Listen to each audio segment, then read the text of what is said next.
Here's copies of the presentation. Okay, thank you so much. Oh, really? Actually, I do have. This is what you need to sign, right? Yes, thank you. There's a couple of things. You can do it. You Now that my dad's up there. Oh, plant it up there. These are hard to do. I'll take a picture as it progresses. Slowly down.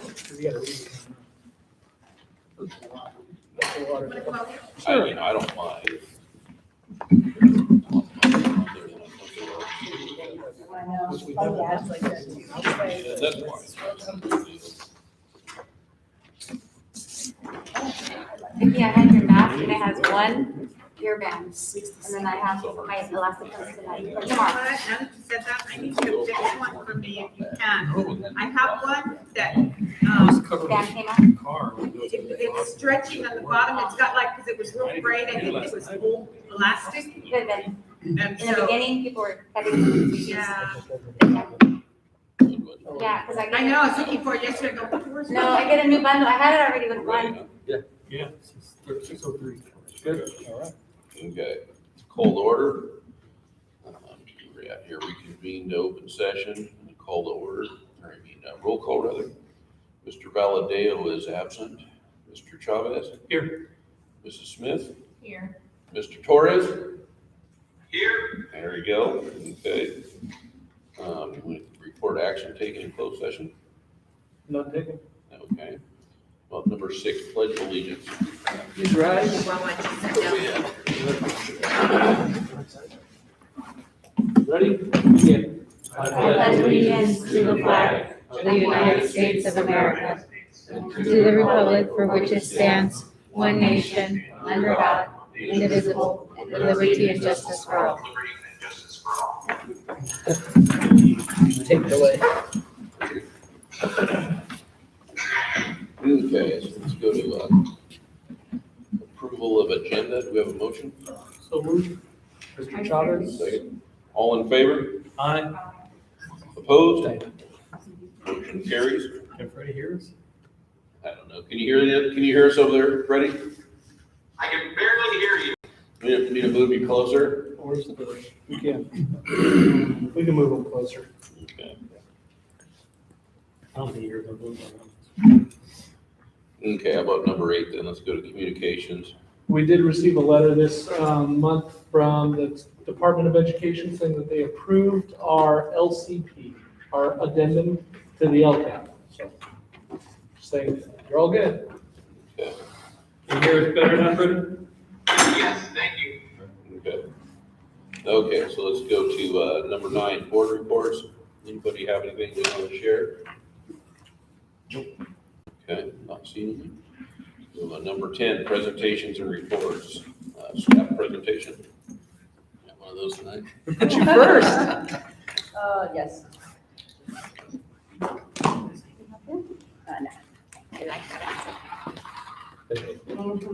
Serious this time. Oh, it's just an overview of what teachers, wanted to let you know, if there's one for you.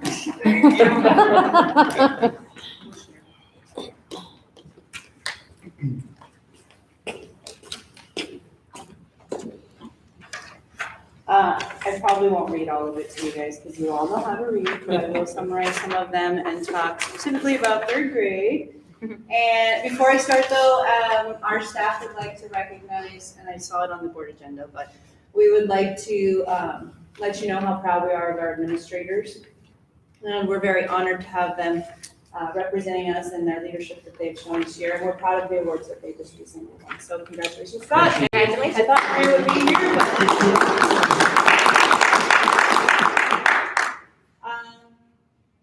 Really, I'm not gonna go through and read it because I know you guys have a long agenda, but I will go down to third grade and talk a little bit about third grade. It's really nice to have the kids on campus. I mentioned that in there. I had 11 in the morning and 10 in the afternoon, and it's just so great to have them in the classroom, working, being able to use paper and pencil, doing a lot of different things with them. We've been writing essays, which I couldn't do digitally. It was just a little overwhelming for everybody. So we wrote essays on if they believed they should have an artificial tree or a real tree this week, and it was really good to see their writing, and I really enjoyed working on that with them. We've also been doing a lot of multiplication and division, and I've seen a lot of growth in just the writing. They have to write good, solid responses to literature has been awesome too. So the rest, I'm sure you guys can glance through it and read up on all the great tools that he's on. It's been great to Thank see kids on campus. It is great. I really enjoy it. They're excited too. Teresa, I know I'm putting you on the spot, but Teresa is one of our 100% distance learning teachers. So Yes. she's teaching 3rd and 4th grade distance learning. You want to give just how that's going? Can I take this off? I think that it's going really well. The students, except for maybe 2, are 100% attendance. And so we are finally cracking down on being on time to the Zoom. So I tell them, if you are 3-5 minutes late, you have to come to the secondary time slot because we can't waste a single minute, repeating directions. But so now they're there. And I tell them it's like a job. You can't show up late to work, so you can't show up late. I also remind them they signed up for distance learning for whatever reason, so this is your job like at school. Because in the beginning, we had a few rolling out of bed, and I said, if I showed up in my pajamas and laid on the floor, you would think it was weird. So I, of course, modeled that. And they laughed, and I said, it looks funny because that you're in class, whether you're in home or whatever. So I've had kids in the class, like in their home, and it looks like a classroom. I've had kids in a car because that's the time their parents go to wherever. And every day they get the tail end, they have to sit in the car, and they are doing an excellent. I was surprised with one of my students that he sits in a car every day and goes to wherever, and he has his laptop with him and he responds. And so I'm pretty proud of what we're accomplishing. And now that I've nailed down the times, like if you're late, you just don't show up. And the other thing I really love is Hapara. And I know Jose helped me with that in the beginning, but if they're not on, I will message their parents in Parent Square. I say, so-and-so's not on doing their assignments. Can you have them complete their lessons? And then they won't respond to me. The parents don't necessarily respond to the message, but then all of a sudden, pop, pop, pop, there I see them on. So that makes me excited because I can observe what they're doing when they're not literally in front of me. So Awesome. I'm having. Proud of you. Thank you. Tough work. Well, very good. So, I think it's Mr. Silvera's turn with the first interim budget report. All righty. How time flies, right?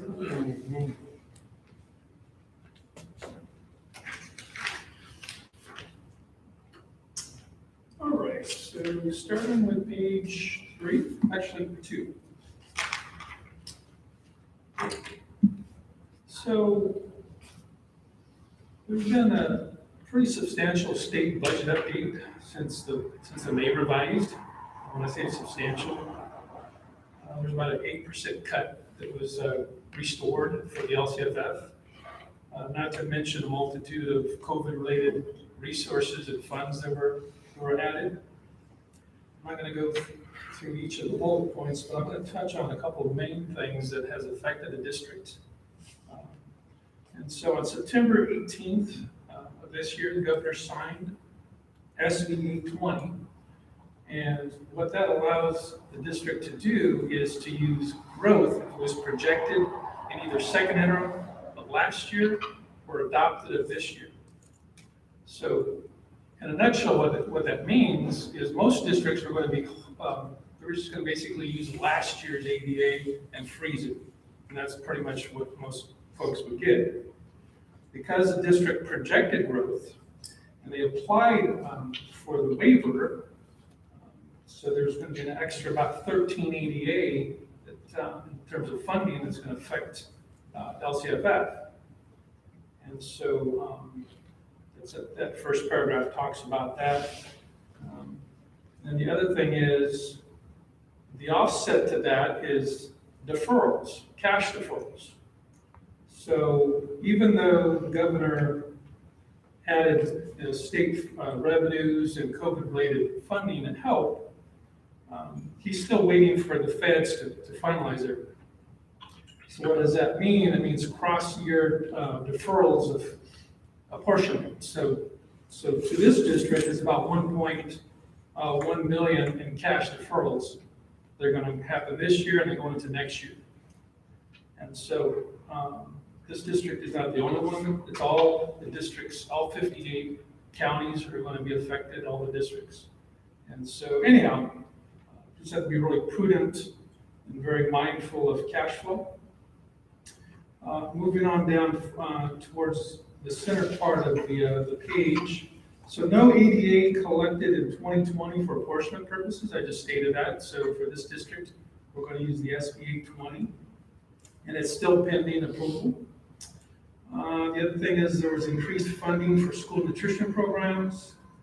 And then the last bullet, the workman's comp was approved SB 1159 for critical workers. So basically essential workers are what they're talking about. Bottom part of this page is talking about all the key factors for the multi-year projection. So you will see that there is no COLA for this year, the next 2 years out. You can see the COLAs, but they're zeroed out. The other thing that's important here is STRS and PERS rates. They have not changed since adopted. So basically what you see there is what we're going to be using.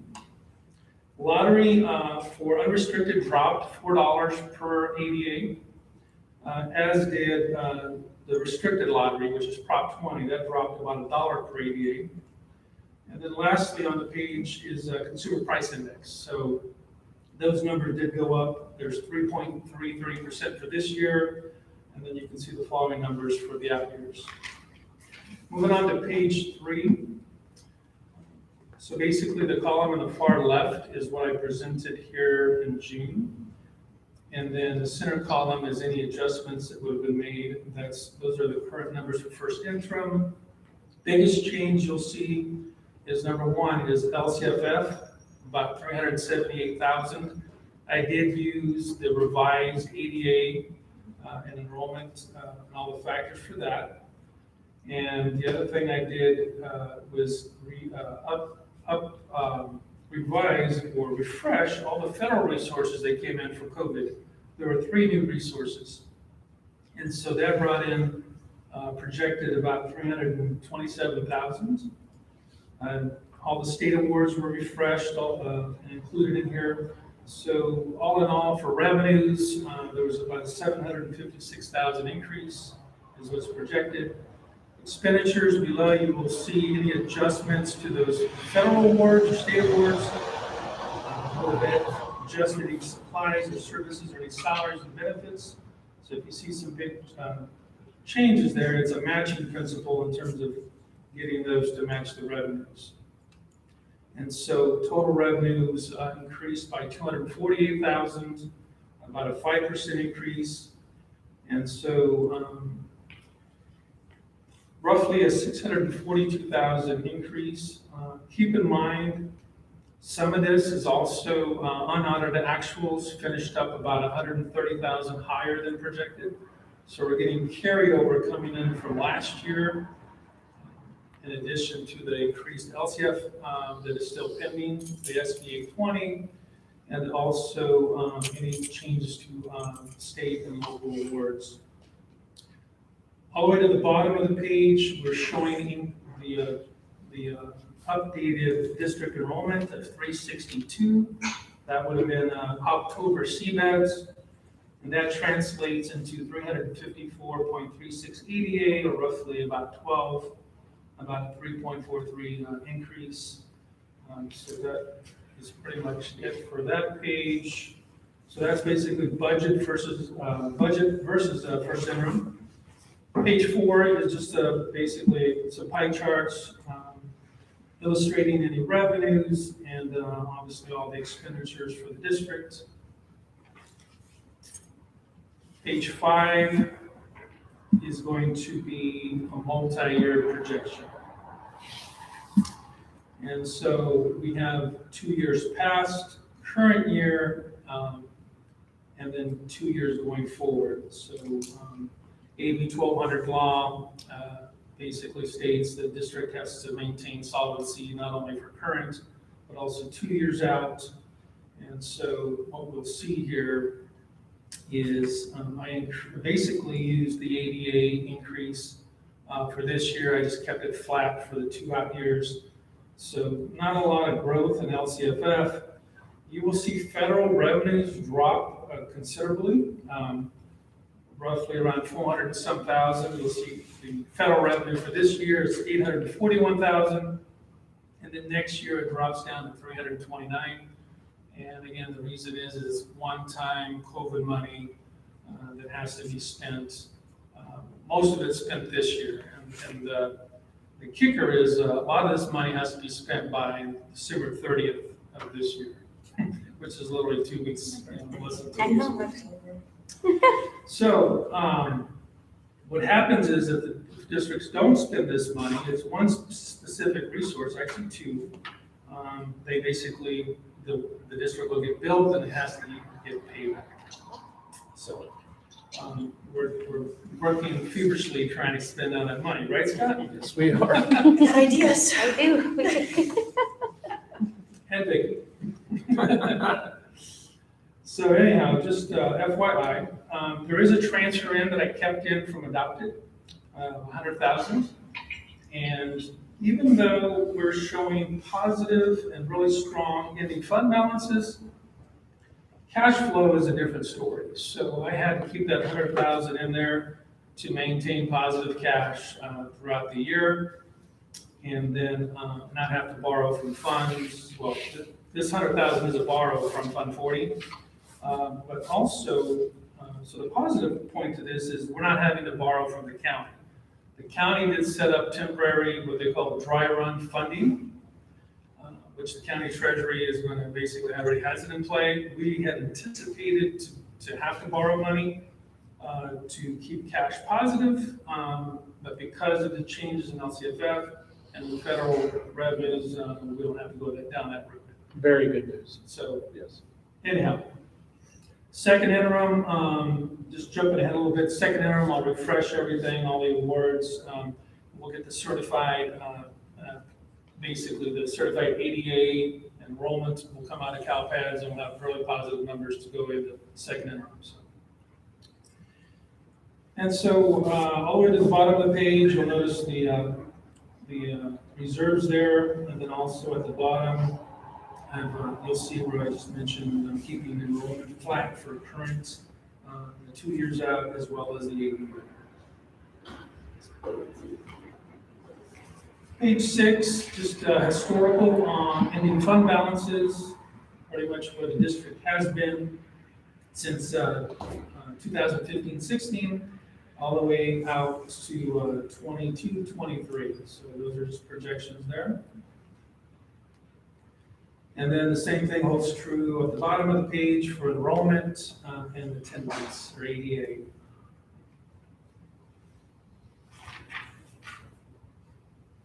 Page 7 is going to show all of the funds that the district has. So I already recapped the general fund, which is projected to end at $1,235,784. Cafeteria, even though the reimbursements from federal and state have been very slow, cash is trickling in, and the fund balance is projected to end around $227,000 for the year. Fund 17 at $127,000. There's some money in the state facilities fund, 25, right around $23,000. And then last but not least, Fund 40 has a transfer projected to go out to Fund 1 of $100,000. So that would leave a projected balance of around $64,000 in Fund 40. So that would be all of the funds on one page there. Page 8, just a recap of all the SACS forms and supplemental forms that we have to send to the county, and then ultimately they get over to the state. There is a criterion and standards review that's part of this. And then Form A, which is attendance, there is 2 years worth of cash flows, which is required now. And then I did cover the multi-year. And then last but not least, there's a diagnostic check, which is part of the district self-certified that is there for signature. So that's all I have. If there's any questions or anything I can address, I'd be more than happy to. Question? Thanks, Dan. You're welcome.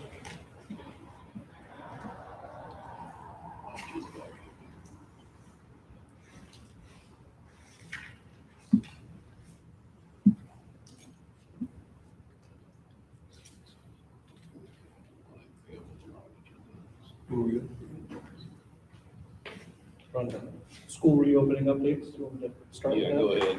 Sorry, Mike. So we're looking really good since our last meeting. There have been 2 confirmed cases of COVID on campus.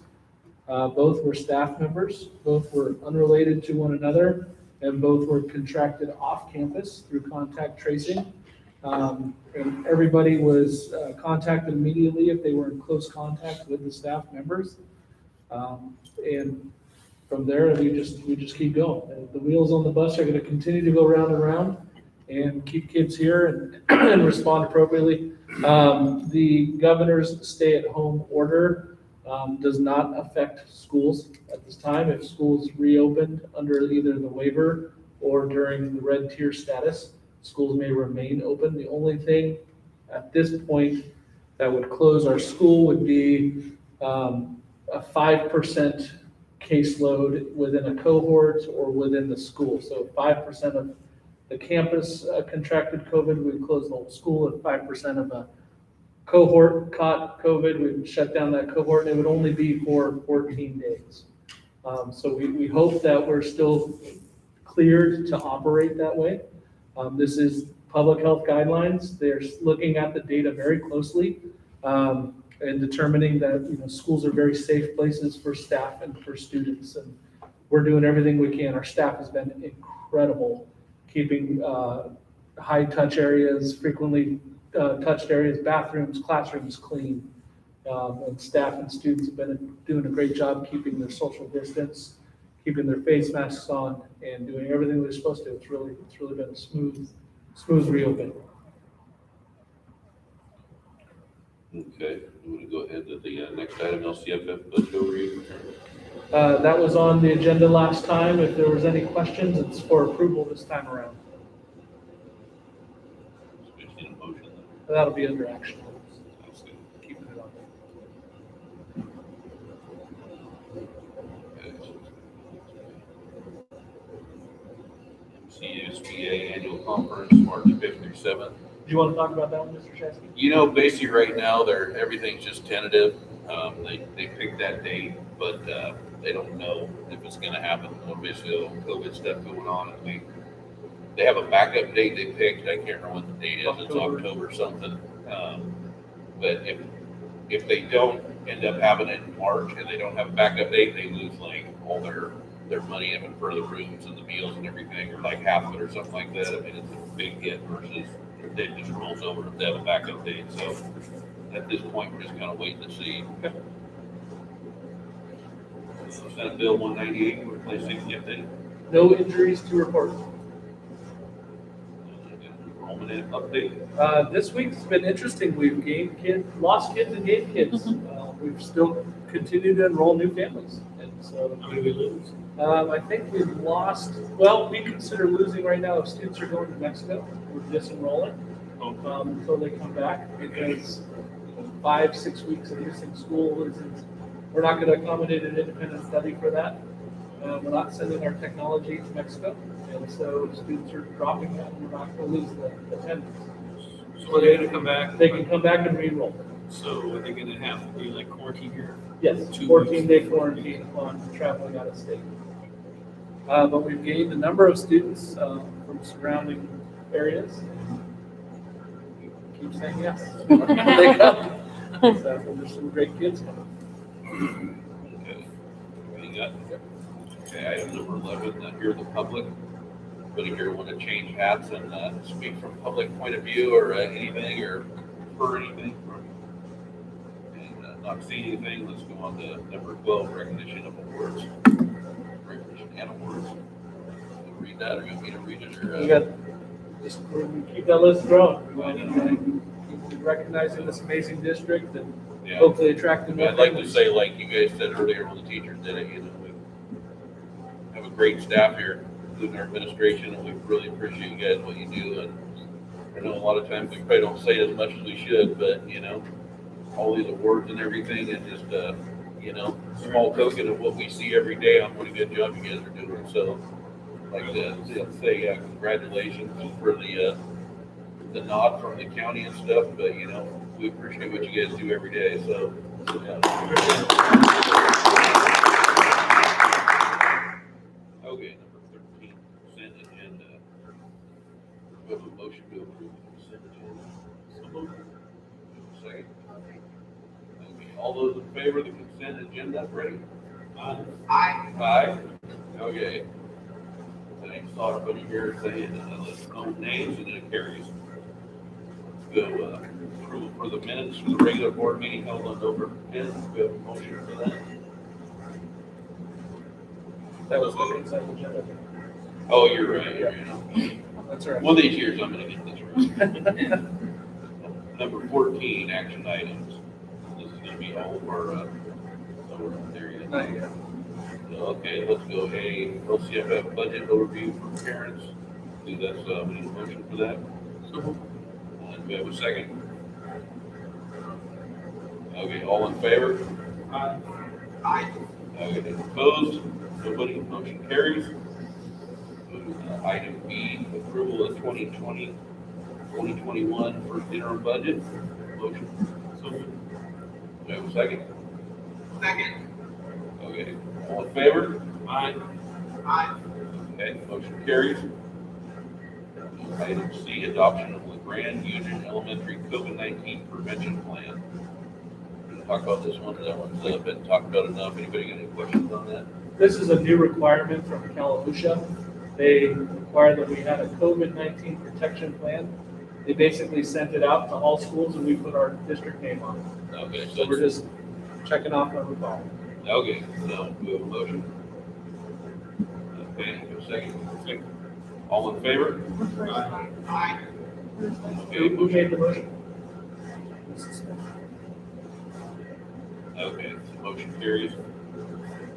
Go to item D, approval of the new board policy 3280, sale or lease of district-owned real property. We have a motion. So, we have a second. Second. Okay, all in favor? Aye. Okay, opposed, nobody, so motion carries. Let's go to item number E, approval of updated board policy AR 3530, risk management insurance. Do we have a motion on that? Do we have a second? All in favor? Aye. Okay, motion carries. F, approval of updated board policy AR 4119.11, 4219.11, 4319.11, sexual harassment policy. Do we have a motion? So moved. Okay, do we have a second? Do we have a second? Sorry. Second. Okay, did we get one or no? Yeah. She said second. Yeah. Okay, Sorry. okay, that's fine. All in favor? Aye. Motion carries. Item G, approval of updated AR 4119.12, 4219.12, 4319.12, Title 9, Sexual Harassment Conflict Procedures. We have a motion. Motion. Okay, do we have a second? Okay, all in favor? Aye. Opposed? Okay, motion carries. I hear Dan say that. We gotta get her board voice here. We have the milk carton behind. I know, it's so loud. Okay. Item H, approval of updated board policy 4157, 4257, and 4357, employee safety. We have a motion. Do we have a second? All in favor? Aye. Okay, motion carries. Item I, approval of updated AR 4157, 4257, 4357, employee safety. We have a motion for this one. So moved. Second? All in favor? All in favor, ready? Aye. Okay, And that's the board policy that actually accompanies that COVID-19 prevention plan.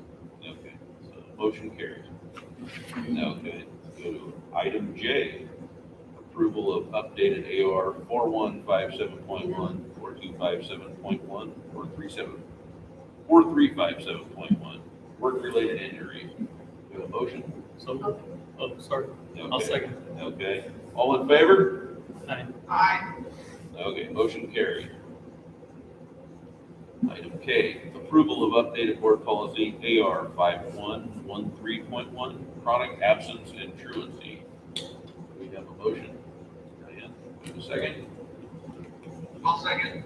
Okay, all in favor? Aye. Okay, motion carries. Item L, approval of updated AR 5113.11, attendance supervision. Do we have a motion? Diane, do we have a second? Second. Okay, all in favor? Aye. Okay, motion carries. Item M, approval of board policy AR 5145.7, sexual harassment. We have a motion. Okay, second. What's that? These are all different board policies and administrative regulations, all updated because of the Title IX requirements that were updated recently. Okay, so all in favor? Aye. Okay, motion carries. Item N, approval of updated AR 5145.71, Title IX sexual harassment complaint procedures. We have a motion.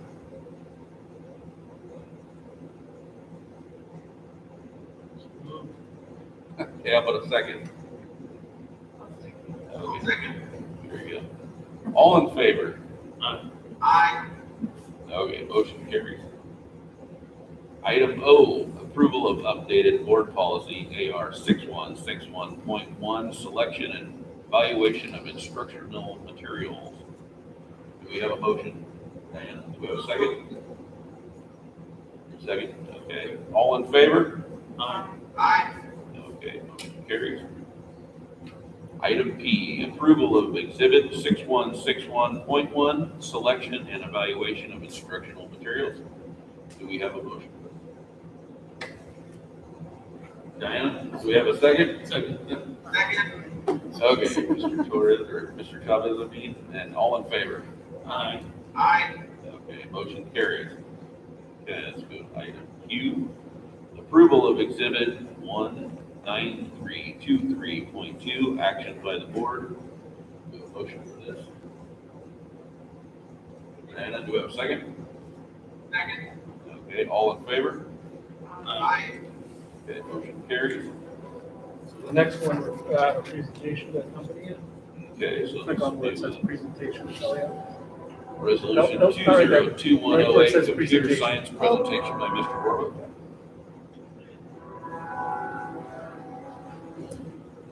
So computer science is rapidly becoming a necessary literacy tool for all industry, not only for new collar jobs, but for both blue and white collar as well. It's being recognized whether you're. Sorry. That's okay.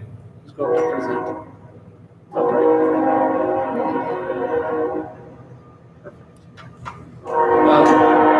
It's not simply technology integration anymore. It's not having computers in the classroom. It's not keyboarding skills like it was at one time. Computer science are the tools and processes used for designing new solutions to enduring human problems. And so it's a way of thinking. It's a mindset that goes beyond programming and reaches into the practice of logical thinking, which can be applied to any content area. It's not just creating the next Steve Jobs, it's actually making all kids ready for jobs.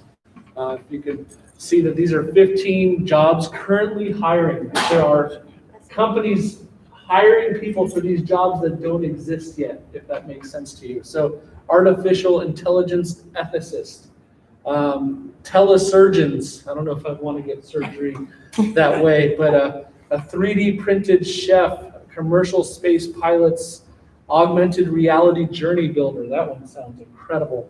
Garbage designer, robot recruiter, and healthcare navigator. These are actual, and they have on the website that I found this information, it shows the companies that are actually hiring people for these jobs right now, knowing that they're going to exist. The next slide, please. Over 500,000 jobs related to computer science in our country right now are unfilled. So there's 500,000 jobs right now unfilled because there's not enough graduates with the degrees and with the skills to fill them. The average salary of someone in the United States is just over $53,000. The average salary of a computer scientist is almost $100,000 a year. And equity is a huge component of what's driving me to be passionate about leading computer science in this district, is that 79% of computer science in the industry are men. White and Asian students account for half of all the degrees awarded in our country, with an additional 34% being awarded to foreign nationals. Hispanic Latino students account for less than 10% of all the computer science degrees being issued in our country. And so I want LeGrand to start moving towards the direction of getting our kids, our scholars, ready for this world, being able to provide for their families like you saw on that last slide. Next slide. And a very important stat, and this is from Gallup, is that 9 out of 10 parents want schools to teach computer science. Now this is a tough task because a lot of our teachers are of a generation where computer science wasn't taught to us. We're not tech natives, we're tech foreigners. And so we're having to learn a lot. Fortunately, a lot of the ways that we can teach computer science, at least at an elementary level, is done for us. It's just allowing students the opportunity to access it. This week is actually Computer Science Week around the world, the week of December 7th through the 11th, I think it is this week.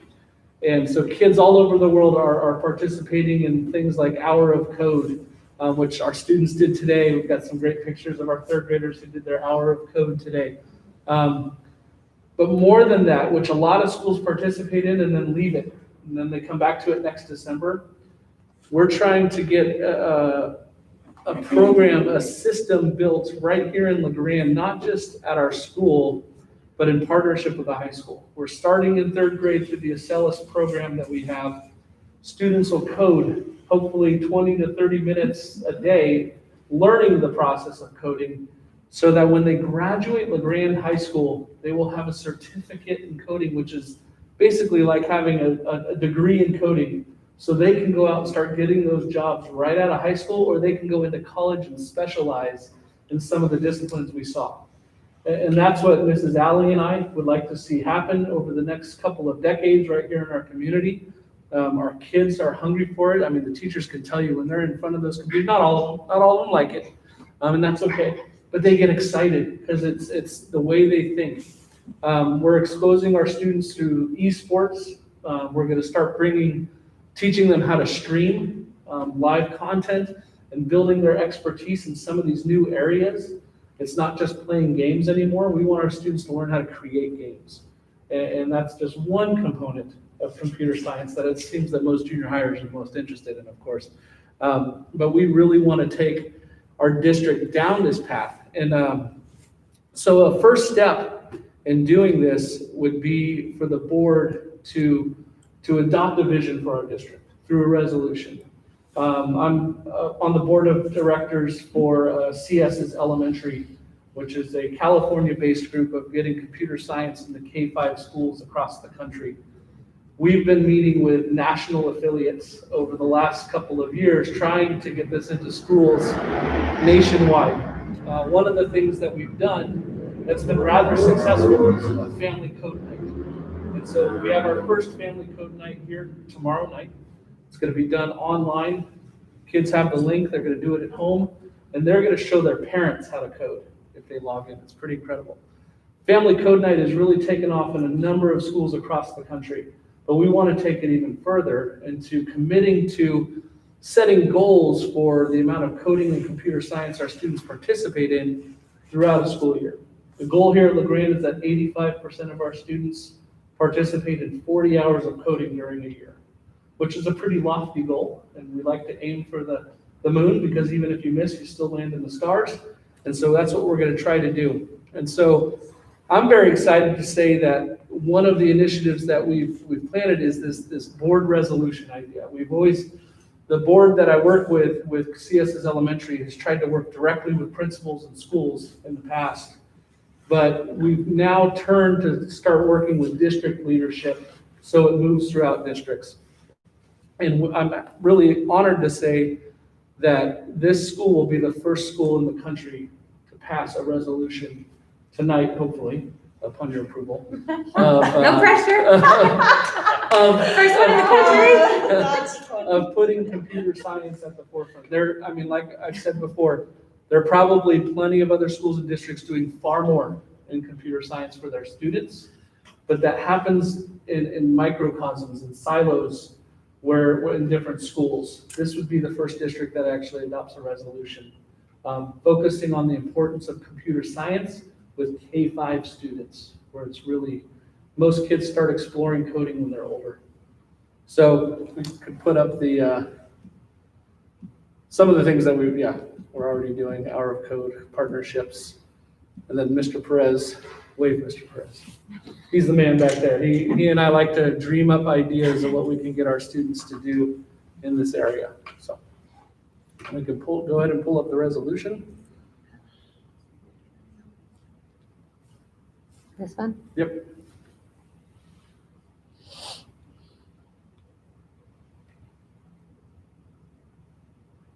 So the group that I'm partnering with this resolution is actually trying to get it into there's a whole association of state governors, and we're actually trying to get the governors to sign on to this, and that a nice, pretty resolution will come to every school that we can sign off on. But this is what it looks like for now.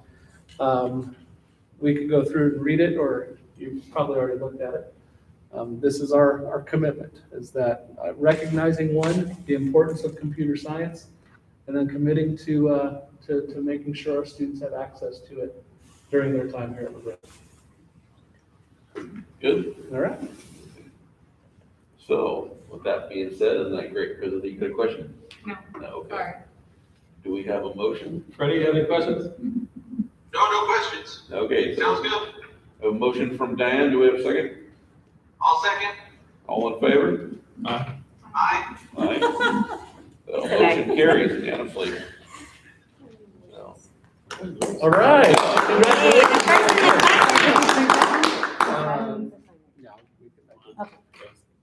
We'll put it on a nice, I'll print it out on something nice. Okay, you just got that award, now you're doing this.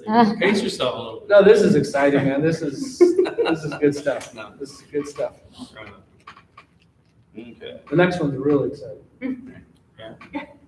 let's go to item S, approval of one-time compensation of $900 for current LaGrange employees. Do we have a motion on that? Yes, you. I agree. Huh? All in favor? Aye. Aye. Aye. Mr. Torres, I'm gonna ask you to abstain from this vote. Yeah. Oh, that's right. Oh, okay. Is that okay? Michael, Thank that's you. fine. You have your spouse is an employee, so Yeah. Okay, no so conflict of interest. as you just heard, motion carries. So, Congratulations, everybody. yeah, This is just, everybody will be alerted in about an hour and 14 minutes in the district that this is going through. And this is just really, it's a token of our appreciation. Vicki and I came up with the idea when we saw the first interim and saw that we were in a relatively healthy place. I mean, considering the deferrals that are coming down the road and everything, we felt that we could do something to recognize the fact that our employees have really worked outside the scope of their normal duties for this school year and just gone above and beyond for our community.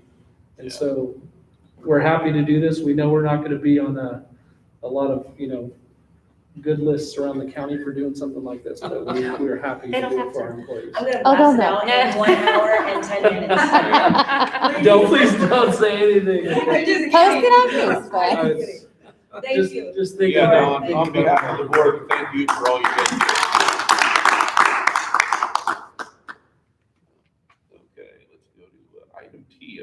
to pay bills and warrants for November.